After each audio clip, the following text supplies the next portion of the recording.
fazer uma oração. Sabe que crente gosta de orar, né? Amém.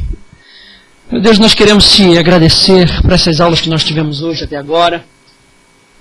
Nosso coração continua preparado, meu Deus. Os nossos ouvidos estão atentos, os nossos olhos abertos para a manifestação da Tua palavra, Senhor, para a revelação da tua presença no nosso meio. Senhor, por mais uma aula, Senhor, nós te pedimos com que nosso espírito esteja atento, meu Pai, para perceber a qualidade, Senhor, da Tua palavra que vai ser ministrada, meu Deus. Meu Deus, o nosso espírito, Senhor, está desejoso por mais de Ti, Senhor. E nós entendemos que Tu fazes muitas vezes através de informação, Senhor, de conhecimento, Senhor, como Tu fizestes com Salomão, Senhor. Tua palavra diz que Tu destes sabedoria e conhecimento a ele, meu Pai.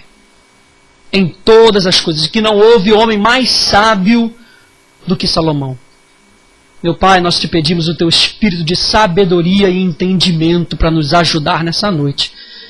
Nesse segundo trimestre, Senhor, nessa nova etapa da nossa jornada. Nós te pedimos isso no nome de Jesus. Amém, amém. Vamos começar o nosso curso de louvor e adoração. Meu nome é Rafael, para quem não me conhece, Rafinha, Rafa, tanto faz. Você tem a sua apostila nova aí com você? Amém. O azulão, o azulzinho, já tem o azulão. Eu gostaria, se fosse possível, que você não acompanhasse o livro. Que você tomasse as suas próprias notas. Para que você seja influenciado pelo Espírito. Porque tem muita coisa que a gente vai vendo aqui, fica prestando atenção e a gente acaba lendo. Aí o professor fala e você acaba perdendo aquilo que foi falado. Então, pelo menos eu fazia assim quando eu estudava na Rema. Não quero forçar você a fazer nada. Eu fazia assim, dava muito certo. Você acaba tomando a nota e às vezes o professor começa a falar e você já está ali no espírito, já está anotando outra coisa. E aí você vai fluindo.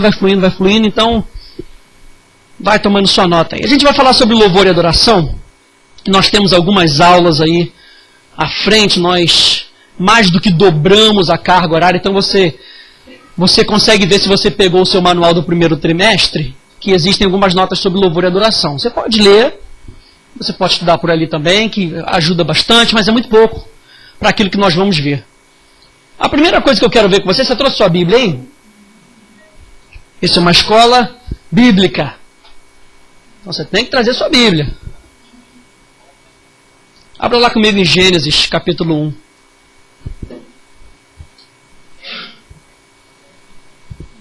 Você está sendo abençoado até agora? Amém. Amém, que bom. Eu quero te incentivar através desse curso a você pensar de uma forma diferente no seu louvor e na sua adoração. Gênesis capítulo 1, você já achou? Amém, é fácil, né? Primeiro livro. Diz assim, verso 26. E disse Deus, façamos o homem à nossa imagem, conforme a nossa semelhança, domine ele sobre os peixes do mar, sobre as aves do céu, sobre os animais domésticos e sobre toda a terra e sobre todo réptil que se arrasta sobre a terra. Criou, pois, o homem, a sua imagem, a imagem de Deus o criou, homem e mulher os criou. Verso 28, então Deus os abençoou. E lhes disse, frutificai e multiplicai-vos, enchei a terra e sujeitai-a, dominai sobre os peixes do mar, sobre as aves do céu e sobre todos os animais que se arrastam sobre a terra. Apocalipse capítulo 5, verso 7. Abra lá comigo. Lá no final, do início para o final. Apocalipse. Apocalipse capítulo 5, versos 7 a 10. Diz assim. E veio e tomou o livro da destra do que estava sentado sobre o trono. Logo que tomou o livro, os 4 seres viventes e os 24 anciãos prostraram-se diante do Cordeiro, tendo cada um deles uma harpa e taças de ouro cheias de incenso, que são as orações dos santos, e cantavam um cântico novo, dizendo, digno és de tomar o livro e de abrir os selos, porque foste morto e com o seu sangue compraste para Deus homens de toda tribo e língua e povo e nação. Você está aí nesse conjunto aí? Amém. Amém, nós estamos lá. Toda tribo, língua, povo e nação. E para o nosso Deus, os fizestes o quê? Reino e sacerdotes, e eles reinarão aonde? Sobre toda a terra. Então eu quero te dizer que no início de tudo, Deus planeja uma raça de pessoas que vai ter comunhão com Ele. Eu quero te dizer logo de pronto que a adoração envolve o seu relacionamento com Deus. A adoração é o seu relacionamento com Deus. Eu sei que a gente pensa muito na adoração quando a gente fala das primeiras meia hora do nosso culto. Mas desculpa dizer que pouco da nossa adoração envolve música. No contexto de igreja. Porque a nossa adoração é todo o nosso relacionamento com Deus. Você não pode fugir disso. O homem foi criado para ter um relacionamento com Deus. Duas coisas que nos mostram aqui, que você vai ver em Gênesis e Apocalipse, é que nós somos representantes do reino de Deus através da nossa comunhão com Ele. Por isso a sua adoração ela vai ser definida em como você exerce aquilo que Deus chamou você para exercer. Você está aprendendo aqui sobre liderança. Se você foi chamado para ser um líder e você obedece a Deus, você está adorando a Deus.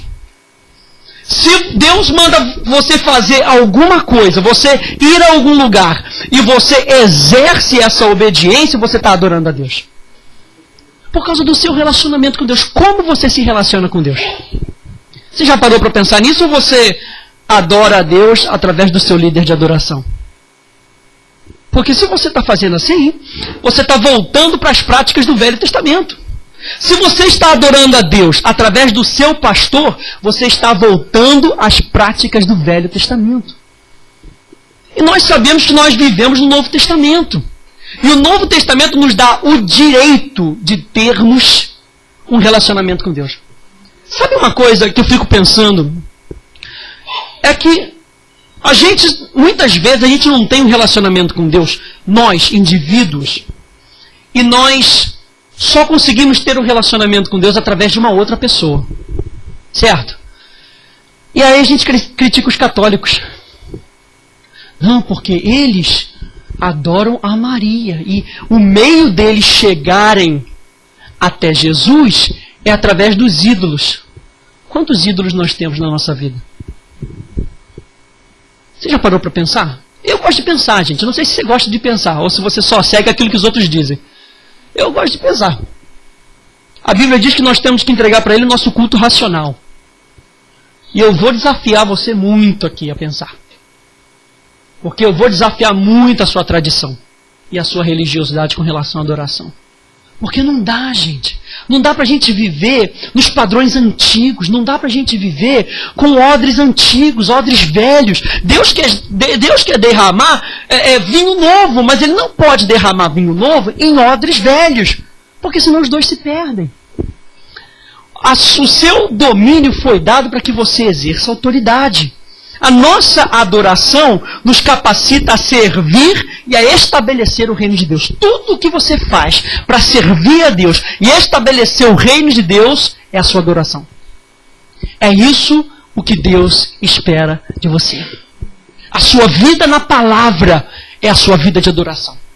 A sua vida em oração é a sua adoração. A sua vida em comunhão com Deus é a sua vida de adoração. Por isso que Deus cria logo no início, e se você entende isso, você entende que Deus cria o homem primeiro na sua mente, no invisível, e depois Ele cria um lugar para o homem habitar. E esse lugar foi chamado de Jardim do Éden, que é o jardim da presença de Deus. E o Jardim do Éden fala de um lugar de adoração com Deus. Fala de um lugar de comunhão com Deus e uns com os outros. E fala de um lugar de autoridade dada por Deus. O que Deus cria? O que Deus cria? A Bíblia diz que Ele cria adoradores? Sim ou não?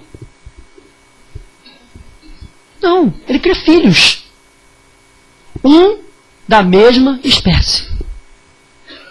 Se você exerce a sua filiação, você na prática exerce a sua adoração. Porque a adoração que Deus espera é a adoração de filhos e não de escravos.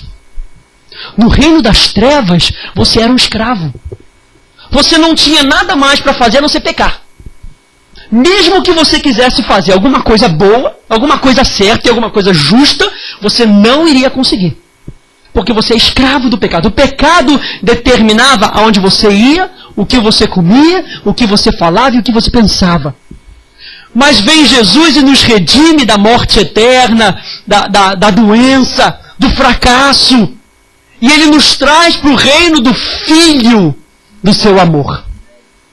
E a Bíblia nos diz que o que está no coração de Deus é que, através da morte de um filho, muitos filhos venham para a glória. Ou venham a glorificar a Deus. Então Ele cria um ambiente. Então, se eu estou falando de filhos que adoram a Deus, eu estou falando de um relacionamento que esse filho tem com o seu pai.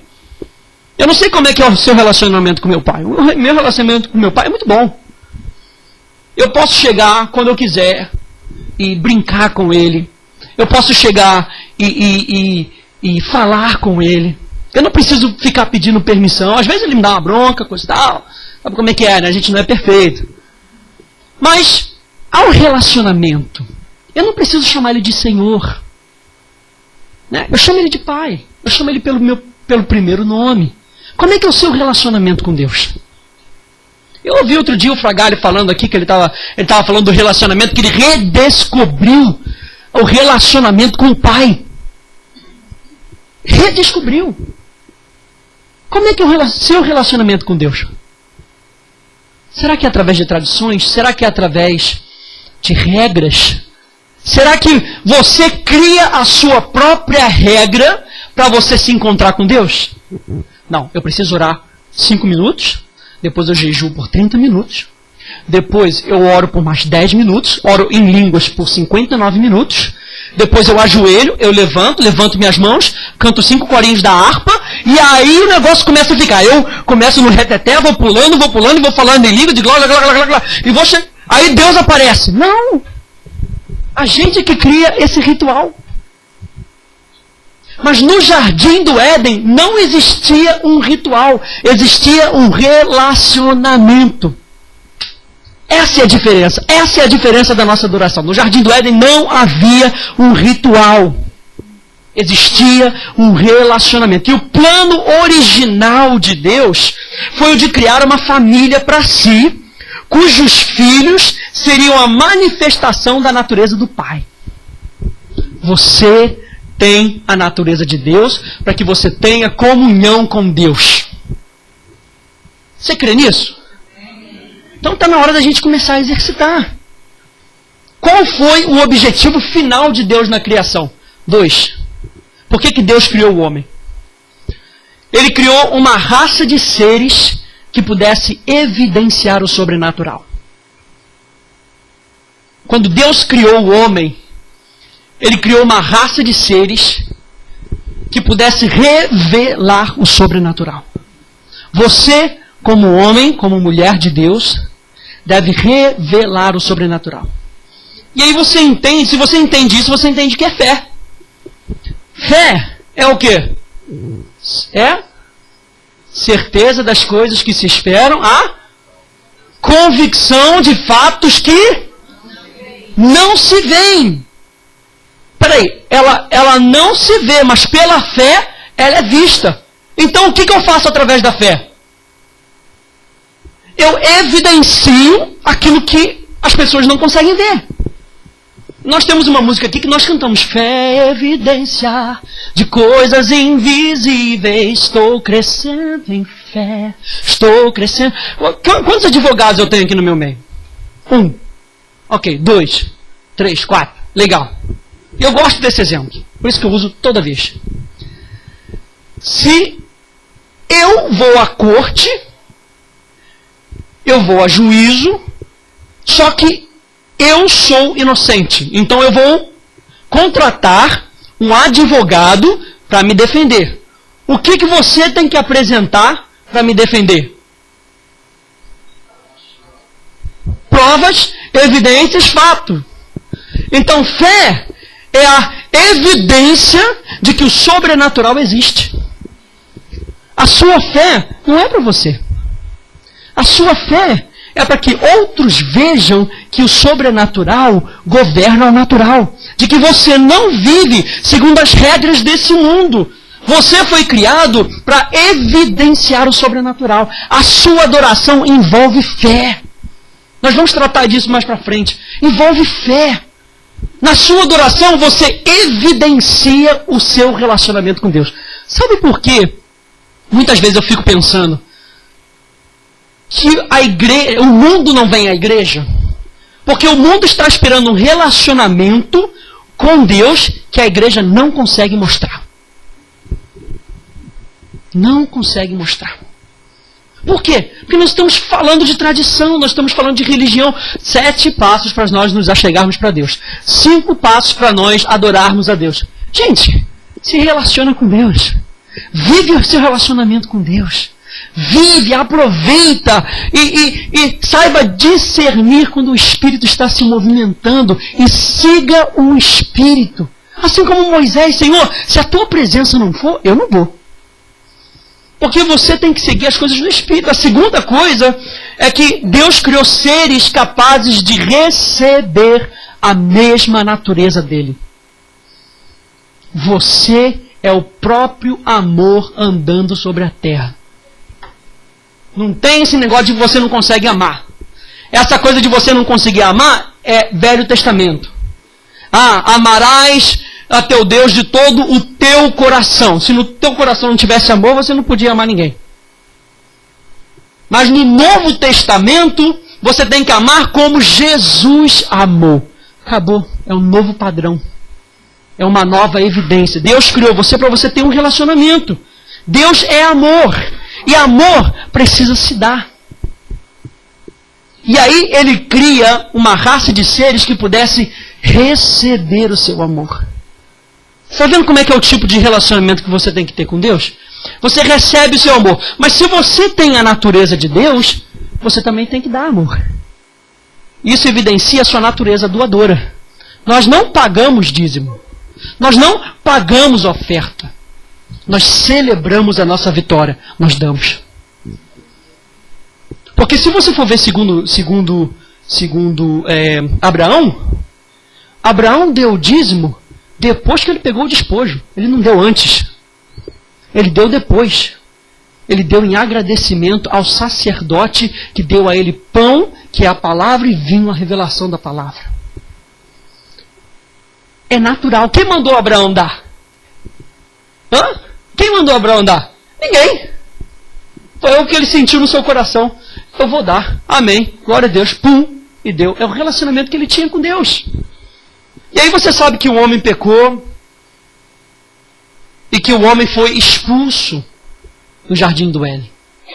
O relacionamento que ele tinha com Deus foi quebrado. O relacionamento que ele tinha com Deus, sabe?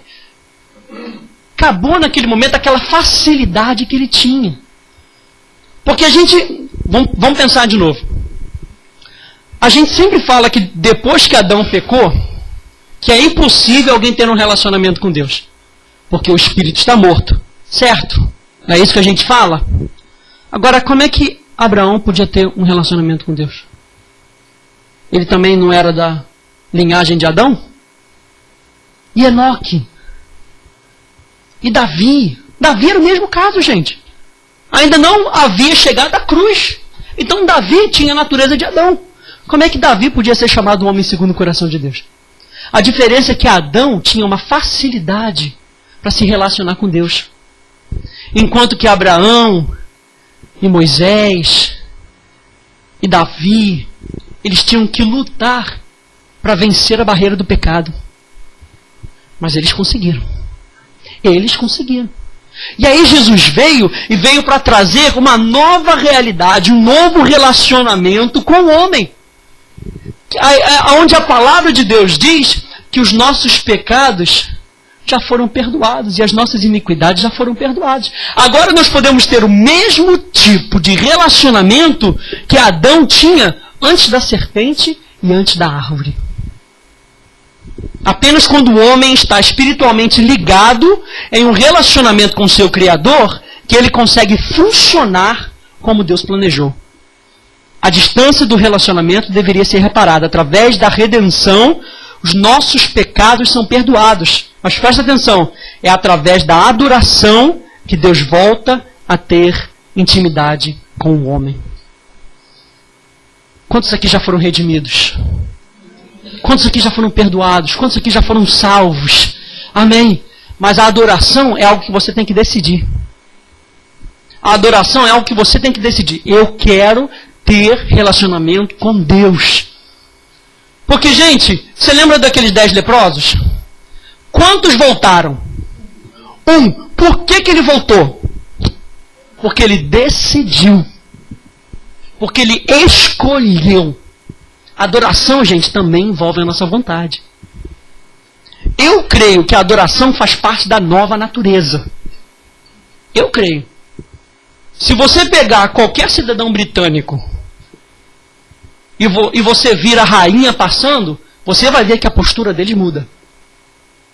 Sabe por quê? Porque é inerente. Já está na natureza deles respeitar aquela posição, a coroa. Na nossa, nós ainda temos uma mentalidade do pecado, influenciada pelo pecado.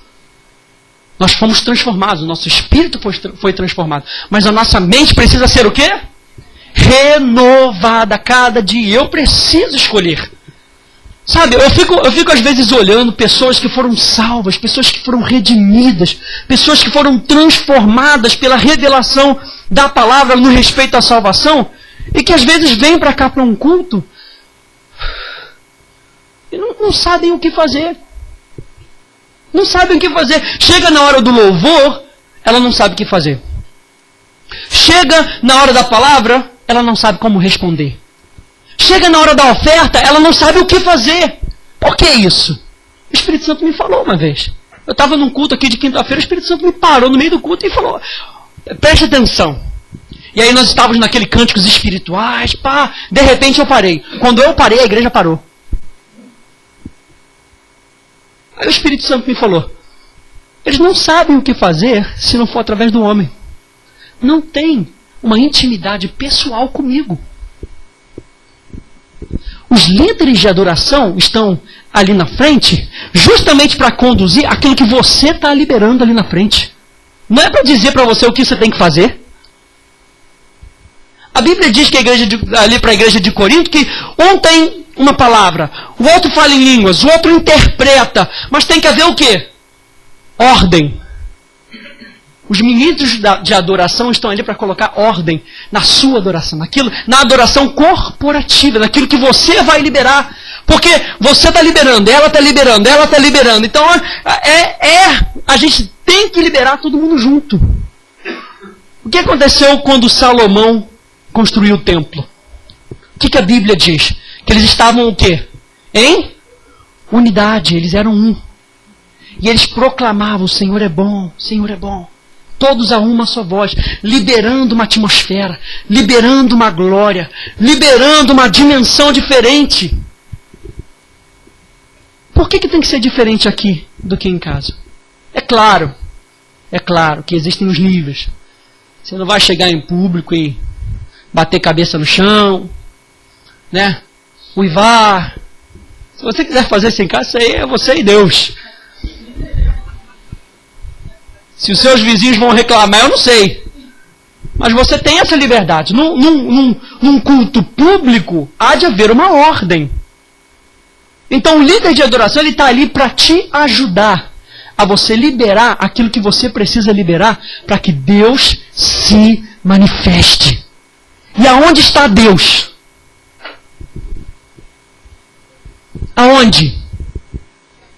Aonde? Não é uma pergunta... Então quando você tem que liberar a Deus, da onde que ele vem? Vem de dentro. E como é que você libera a Deus? Através da sua adoração. Através do seu relacionamento. Um relacionamento com Deus. Imagina só, se eu chegasse na presença do meu pai e eu não soubesse o que fazer.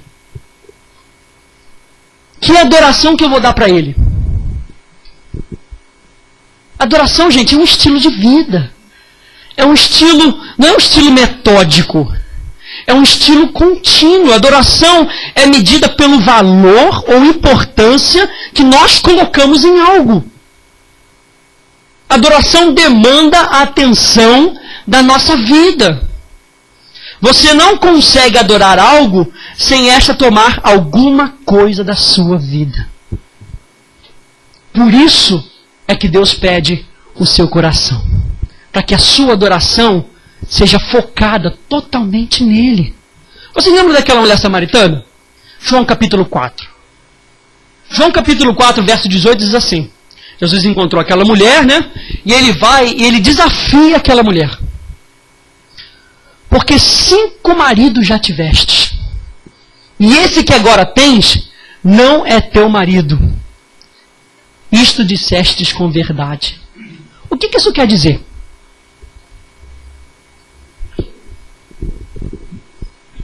Vocês estão preparados para ir embora? Quer que eu pare? Não. 5. Isso é importantíssimo. 5 maridos. Fala dos 5 sentidos. Aquela mulher só conseguia se relacionar com Deus através dos seus 5 sentidos. Olhos naturais, ouvidos naturais, sentidos naturais, gostos naturais e cheiros naturais. E aí Jesus ainda vai para um outro nível e diz assim, aquele que você ainda tem, o 6º. E esse 6º fala da carne. Era uma mulher que tinha um relacionamento, tentava ter um relacionamento com Deus através da carne. E a carne é tudo aquilo que você faz sem a influência do Espírito Santo. Veja bem, se você for a Gênesis, você vai ver que Deus vira para Abraão e fala assim, Abraão, é o seguinte, pega o teu filho, o teu único filho Isaque. Vamos pensar. Quantos filhos Abraão tinha? Que isso, gente? 2. Ismael, né? E Isaque. Beleza. Por que Deus disse que ele só tinha um? Porque Ismael foi gerado pela carne. E Deus não aceita nada que venha da carne. Nenhuma adoração que seja dada pela carne é aceita por Deus. E essa mulher estava se relacionando com a carne, com os desejos, né? Com a luxúria da carne, a cobiça dos olhos e a soberba da vida. E aí Jesus vem e se apresenta como o 7º homem. O homem perfeito, o marido perfeito, com quem você tem que ter um relacionamento. Só que esse relacionamento é um estilo de vida. A mulher não se encontrou com aquele marido, com aquele 6º, um dia e ficou. Era um estilo. Era uma coisa contínua. Jesus queria dar a ela uma nova vida baseada em um relacionamento com Deus. E ela foi desafiada a transferir a sua adoração dos homens para Deus. Diga comigo, dos homens para Deus. Você também tem que fazer isso. A sua adoração não tem que ser baseada no que o líder de louvor faz. Ele só está ali para te ajudar. A nossa posição como músico é te ajudar. O objetivo é Deus. Sempre Deus. Qual é o seu objetivo quando você vai para a igreja? Qual é o seu objetivo quando você ora? Qual é o seu objetivo quando você jejua? Qual é o seu objetivo quando você lê a palavra? É Deus? Então você está adorando a Ele. Deus é o nosso relacionamento final. Deus, Deus, sempre Deus. Sempre Deus. Já estou terminando. E amados, a gente se torna aquilo que a gente adora. Se nesse relacionamento, você vê mulher e marido. Quando eles começavam a namorar, coisa e tal, né? Se você se lembra aí do seu, puxa, de repente a menina começa a falar de uma certa forma que parece, pega o jeito, sabe como é que é? E o marido vai, pega o jeito. Um pega o jeito do outro. E eles acabam formando uma só identidade. Com Deus é a mesma coisa. Você tem que pegar a identidade de Deus. Você tem que pegar Salmo 115, verso 4 a 8, diz assim: os ídolos deles são de prata e ouro, obra das mãos do homem. Tem boca, mas não falam, tem olhos, mas não veem, tem ouvidos, mas não ouvem, tem nariz, mas não cheiram, tem mãos, mas não apalpam, tem pés, mas não andam, nem som algum sai da sua garganta, semelhantes a eles sejam os que o fazem, e todos os que nele confiam. O objeto da adoração é o que nos transforma. É um objeto, não a adoração em si. É um objeto. A adoração, como transformação, ela é um meio para. Ela não é um fim. O fim é a glorificação de Deus. Mas é através da nossa adoração, por meio da revelação da palavra, que vai capacitar a gente a entregar a adoração perfeita. E eu descobri que no grego, a palavra anthropos, a palavra homem, significa um que reflete o que vê. Um que reflete. Você vai sempre refletir alguma coisa. O homem, Adão, foi feito para refletir o sobrenatural. O que é que você tem refletido? O que que a sua vida tem refletido? Será que a sua vida tem refletido a você mesmo? Porque para mim era isso que esses homens estavam fazendo. Eles estavam refletindo a sua própria vida naquelas imagens esculpidas. O próprio ego, a própria ganância deles, a própria incapacidade de se libertar da tradição, eles fizeram imagens esculpidas. E aí eles adorariam aquelas imagens. 2 Coríntios, capítulo 3, fala: ora, o Senhor é Espírito, e onde está o Espírito, ali há liberdade. Mas todos nós, com o rosto descoberto, refletindo como um espelho a glória do Senhor, somos o quê? Transformados de glória em glória. É de preceito em preceito, é de linha em linha, sobre linha. É um passo atrás do outro. E nesse processo você vai sendo transformado à imagem de Deus. A sua adoração é um meio para. A sua adoração é um meio para. Qualquer coisa que ocupe o nosso pensamento, a nossa atenção, o nosso tempo e a nossa energia, mais do que Deus, tem o potencial de nos fazer parecer menos com Deus. Gente, quanto mais tempo você gasta com a carne, mais parecido com o inferno você fica. A Bíblia diz que o pecado ele tende para quê? Para a morte. E a morte foi implantada por quem? Pelo inferno, gente.